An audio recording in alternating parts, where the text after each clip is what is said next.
Hello, and welcome back to my channel, and welcome to another demo. This is Vengeful Heart, a visual novel of capitalism and revenge. Let's go. Josephine Lace was late for work. Cursing, she shot out of bed like a supersonic plane and stumbled into the bathroom. Her apartment was small, with just enough room for a bed, a table, and a screen. The house was pretty old, so most functions only worked through an interface in the wall. Lights, heating, and the alarm she should have had. The screen was newish, though large enough to nearly cover the wall it was on. In the bathroom, there was a separate panel that dealt with her water supply and her laundromat. She'd been thinking about getting one of those roofs that portrayed a starry sky on request, but they were so expensive. Maybe once she got a raise? She managed to slam herself pretty hard against the bathroom wall. Damn, the floor was slippery. She opened the plastic panel and ordered soap and shampoo. Soap and shampoo, that way. Of all the days, she thought. Soap began to pour out of the ceiling and she rubbed it around her body. Halfway through, she realized she was still wearing her pajama pants and cursed again. Just as she got them off, she realized she was still wearing her wristwatch. She threw it across the apartment onto the bed just in time for shampoo to fall from the ceiling. Closing her eyes, she focused on rubbing the shampoo. She had to look presentable today. She was going to meet Francis. With her eyes still closed, she turned her face up to meet the cleansing pour from the water about to come, and waited. A loud beep announced to her that something was wrong. She opened one eye and carefully inspected the small screen.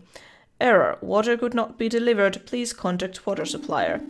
Josephine. What the fuck? No, wait. That was Josephine saying what the fuck. Sorry. Fucking company. Someone had screwed up on the worst possible day. Then she got shampoo in her eye. Fuck. She had no time to contact anyone. Still half blind, she grabbed a towel and wiped off the soap and most of the shampoo. She thought about her options. If she had more time, she could have stopped at the gym or swimming hall, but she didn't, and those were places where people went to get their clothes stolen. There was no way in hell she would ask to use Mr. Kendrick's shower. Not that the old man wasn't perfectly nice, she just didn't know how to speak to old people. She knew nothing about their neighbors across the hall, except that sign on the door said Janice. The only real option was to rush to work, shower there, and do her best with the makeup. Why did this have to happen on her biggest day yet? Maybe that's just how things go. Pressing another button, she opened a thin metal curtain that gave her the slightest respite from the neon storm that was the poles and embraced the view. Police. The sun was still rising, so she had a chance to admire the constant cacophony of messages trying to get her attention. She'd seen it so many times she no longer noticed them, yet she knew that if even one of the signs went out, she would notice instantly. She turned her gaze to admire the pulsing rainbow that was the net of water pipes running above street levels. No other city had this feature. She slipped her fancy suit, packed a bag of makeup and a few nutrition bars. No time to cook. She almost forgot her ID. The block she lived in was a grey square of concrete and steel that anyone would consider ugly as hell. But not Josephine. She liked practical things, and her house was that. There was a small courtyard and apartments are all around it. 4 different doorways led to 4 different streets. There were 8 floors and 4 sections. Every apartment was identical. She was lucky to have one all for herself. She liked the courtyard. It was small and nothing grew on it, but there was at least calm. In the summer, the program running the house deployed a massive shade umbrella that kept much of the apartment pleasantly cool. Oh, that's nice. There was electric air conditioning, of course, but it didn't always work. In the hallways, she ran into Mr. Kendrick. The old man was wearing his morning robe and standing about deeply unsettled as if something was deeply wrong. Miss Lace, can you help me? My apartment doesn't work. What's wrong with your home, Mr. Kendrick? Well, you see, this morning I awoke to the sound of traffic full 15 minutes earlier than usual. Mr. Kendrick, please, I'm late for work. Oh, I'm sorry. As I was saying, I read the paper and then slipped for some more. Mr. Kendrick, to the chase, please. What is the matter with your home? Oh, yes, you see, when I woke up, I tried to shower, but there was no water. I couldn't even make coffee. So I came out to see if someone knew about the pipes. Don't you work with pipes, miss? No, not really, Mr. Kendrick. I'm sorry. I'm sure they'll fix it soon enough. Alright. Oh, one more thing. Miss Lace, could you please help me with... I have to run now. I'm terribly sorry, Mr. Kendrick. Ask someone else. Ask Mr. Janice. Who's Mr. Janice?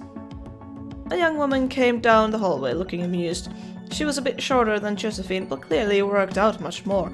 Josephine felt a sting of guilt as she tried to remember the last time she'd gone jogging. The young woman had short hair, rough hands, and durable clothes that had military background written all over them.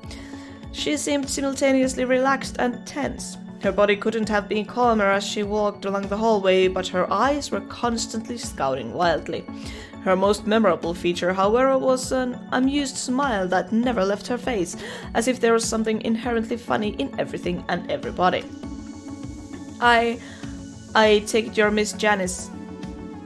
Call me Rani. What's the fuss? You see, I woke up this morning to the sound of traffic. The water isn't coming. Look, Mr. Kendrick, I need to run now. I have a meeting.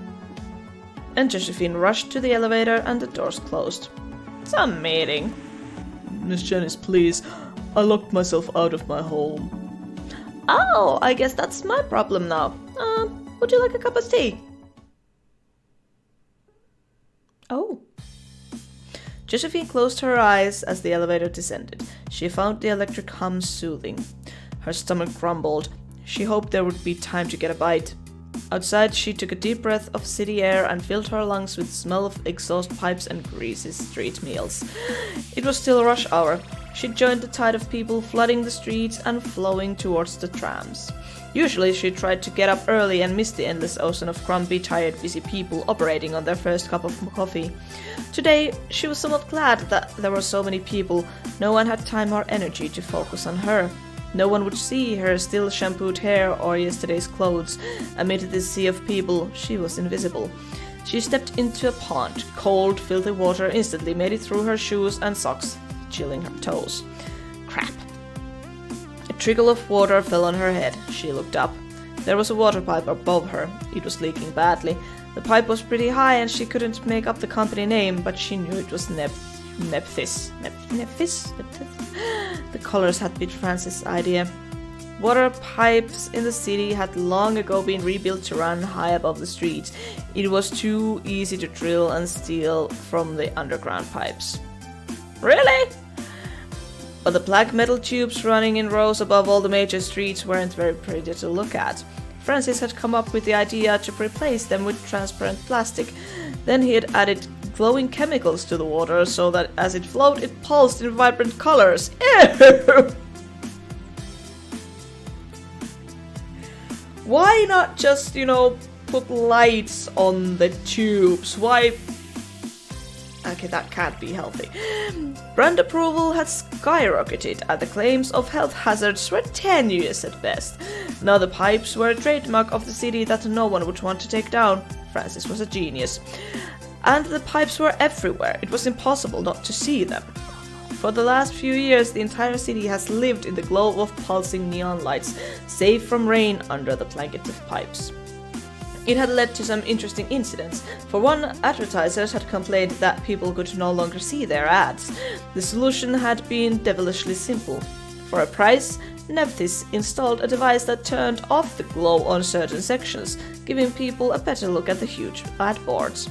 Last year, it had been decided that city would no longer maintain streetlights. Why would it? Nephthys was lighting the city anyway and asked only for modest compensation. Everybody won. Suddenly, she noticed that someone was standing still next to her. It was an old woman, clearly too poor to have an apartment in this district. She was holding a plastic canister. You shouldn't steal. The old woman shrugged. Josephine didn't have time to argue. She continued toward the station. The old woman wasn't alone. There were at least half a dozen others with bottles or pots. The police would show up soon, and it was smarter not to be around when they did. The tram station was actually two stations. There was the subway leading downtown, the tram leading uptown. Josephine was one of the millions who worked upper than they could afford to live. She went in line to the trams. The tram had security checkpoint, the subway didn't. She didn't have to stand in line for long. There were at least 20 machines and it took less than a second to identify a passenger. There were also at least 10 security guards. Josephine nodded to the closest one but said nothing. Something about the security industry attracted men who despised educated, well-paid women. Josephine showed her ID to the machine and then looked straight into the camera. Josephine Lace, hydraulic engineer, Nephthys Inc., cleared for passage, said the metallic but pleasant voice. That probably wasn't the pleasant voice that I just said. No? A green light flashed and the doors opened. Josephine ran for the platform. As usual, the tram was absolutely packed with frowning people. Very few spoke at all. Guards were pushing people in to feed as many as possible. Josephine quickly slipped her wallet under her shirt and grabbed her watch with both hands. Pickpockets loved the tram. Not the kind of pickpockets that are seen in movies, rugged poor people with quick fingers. You needed to have reason to go uptown. These were neatly dressed half-time pickpockets. She'd lost 2 watches before she'd learned to be careful, though pickpockets overwhelmingly favored tourists. There was just something about non-locals, especially countrysiders, that made them an obvious target. The tram shot towards with a rush out of speed, and Josephine would have fallen if there had been space to do that. The neon lights and towering buildings flashed by with great speed. The only constant was the glowing water pipe running along the tram road. It was foggy again. Josephine checked the air quality on her watch. She should have been wearing a mask today. The air was not good. It would be better at the other end. The tram roads rose up a steep angle. There were pipes above that one could grab. Josephine wasn't that dumb. Grabbing the pipe meant lowering your guard, which meant someone would steal your stuff. She would have to maintain her balance. At every station, the route leveled for a while so people could get out and a new batch could come on board. Josephine couldn't help but feel a little superior to the people who stayed out before her. She worked at the very center, almost as up as one could get. The tram was still full when Josephine got out. She instantly noticed how the air was different up here. The air didn't smell and there was no fog. Instead, the rising sun shone brightly on the white and glass buildings. Even the water pipes had stopped glowing. Up here, the water was clear. She didn't have time to ponder on it. She bolted and ran as fast as she could. Down where she lived, which was still comfortably around the middle, the streets were crowded and narrow. Up here, there were only plazas and huge monumental buildings. The gardens were one of the biggest. It was impossible to miss them. The headquarters of Nephthys Inc. was not just a cold giant clad in steel and glass, they were lush. The gardens were called that because of the myriad terraces that were green with plant life of all sorts. Trees, bushes and vines covered its outer walls. Between the terraces, thin screens of water fell from one level to the next, giving some privacy to people working within. The building itself was like a pyramid of huge steps. The higher your elevator took you, the smaller the floor, the more exclusive. Today, Josephine would get to the top floor the first time, and she had shampoo in her hair. The gardens were surrounded by a plaza where more trees and bushes stood on the artificial ground, fed by artificial little streams. The streams crisscrossed the plaza in a seemingly random pattern, combining into small ponds and separating again. Josephine was in a hurry, so she didn't follow the winding path around the fake garden. She hopped over the ponds and ran across the lawn, raising eyebrows among the security guarding the entrance. The guards said nothing but raised their eyebrows as a sweaty and gasping Josephine arrived at the machine and it cleared her. Her heart was pounding like hell. I really should work out more, she thought. Inside was calm. People were either in their offices or hadn't shown up yet. Good, perhaps no one would see her. There was a shower attached to the gym. Josephine liked working at a place where there was a gym just for the employees. There was a certain prestige to it, not that she ever had the time to use it. She looked at her watch. 9 minutes, it might be enough.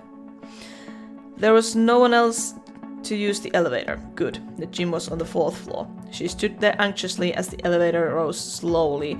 She had a hard time standing still. She saw herself in the mirror. The shampoo had now dried on her hair, forming a white net of sorts.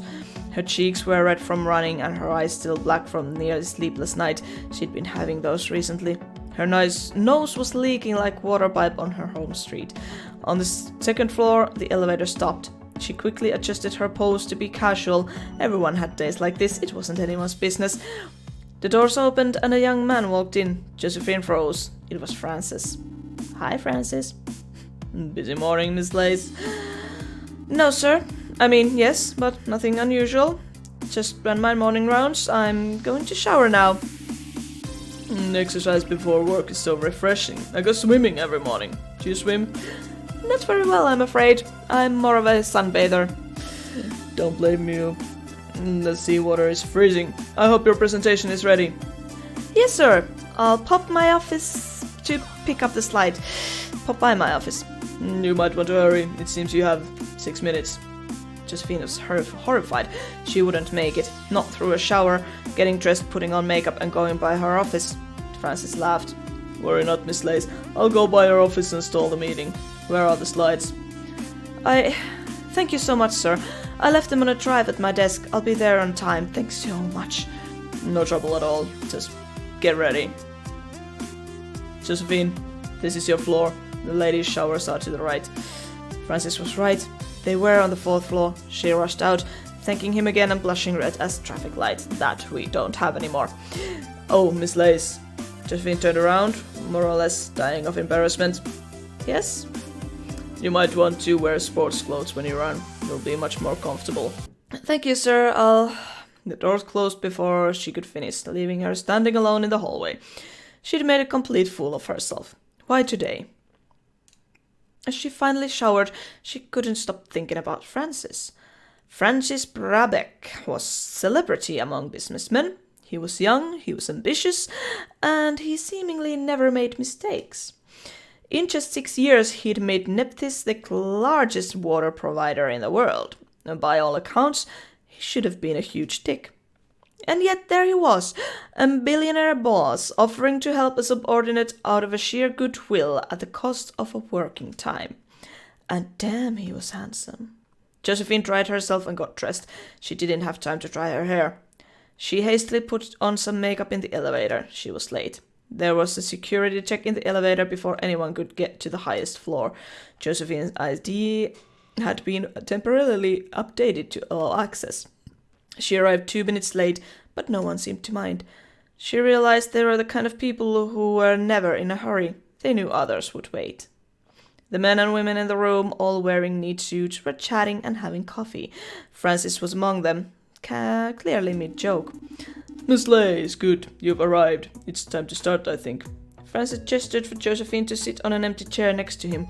The meeting room was the highest point in the gardens and one of the highest in the city. This is not going to go well. The room was oval with balconies circling around it. All the walls were glass. The sheet of falling water, the highest of waterfalls in the gardens, circumvented the room, slowly disappearing in one section while appearing in the next. All of it was quite hypnotic.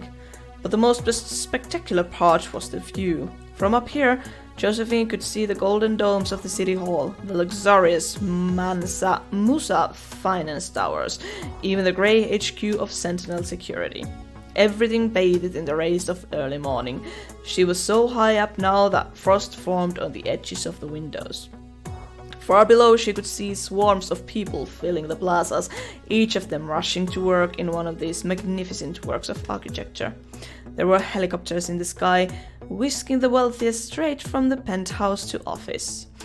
In the center of town, there weren't even commercials. Everything was pure. Francis's voice snapped her back to the office. Ladies and gentlemen, this is Josephine Lace. Miss Lace is one of our foremost hydraulic engineers. Josephine smiled and nodded to the audience of 24 business sharks. Hi. All of them looked friendly, but in the way a carnivorous plant might look beautiful. Their eyes only ever saw dollars.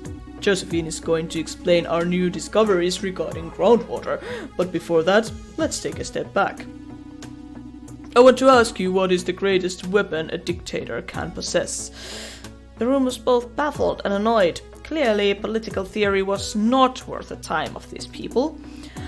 The obvious answer would be nukes or gas or some other horrific contraption. But I would argue the mightiest weapon a tyrant can have is control of water. More confused faces, including Josephine's. Throughout history, and especially now, being able to decide who gets to drink, who gets to wash, who gets to water their crops, is absolute power. Starvation and disease can subdue populations far more efficiently than bombs. In times past, this meant filling up wells, damming rivers, destroying irrigation. Today, all one has to do is to press a button. Now I ask you, is that power you want the state to have? Some in the audience began nodding approvingly. Me neither. It is the great task of our generation to liberate water from the control of governments. Water is a human right. The only way to protect the people from abuse is to take the water in the hands of the people, mainly to my hands. Fortunately, we live in a democracy and our leaders understand that it is their responsibility to give up this power for everyone's sake.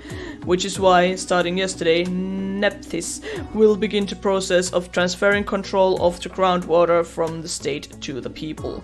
And who can distribute the water more efficiently to everyone than those who are already doing it? Well, no one. Shareholders gave a long applause for their young prophet. Clearly, they were very happy with this particular brand of political theory. Francis calmed them down. Of course, there will be some initial costs. Fortunately, we will soon be responsible for far more water than you might realize. Josephine, please. Josephine stood up and nodded to the audience. Her graphs appeared on one of the windows. Thank you, Francis. I mean, Mr. Brabeck. Now, as you can see here, the presentation wasn't long. Josephine delivered a very concise record of all the things to consider with the new water resources. The highest cost was real estate. Land in the city was incredibly expensive, yet it was most efficient to drill there.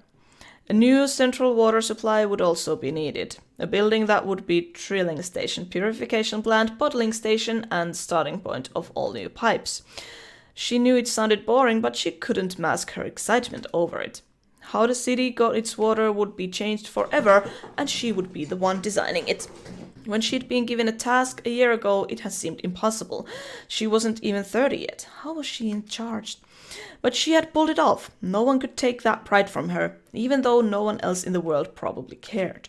The board, for one, seemed only interested in the last section, which wasn't even Josephine's work, but a cost-benefit analysis from someone in finances. They were happy enough to applaud her as well.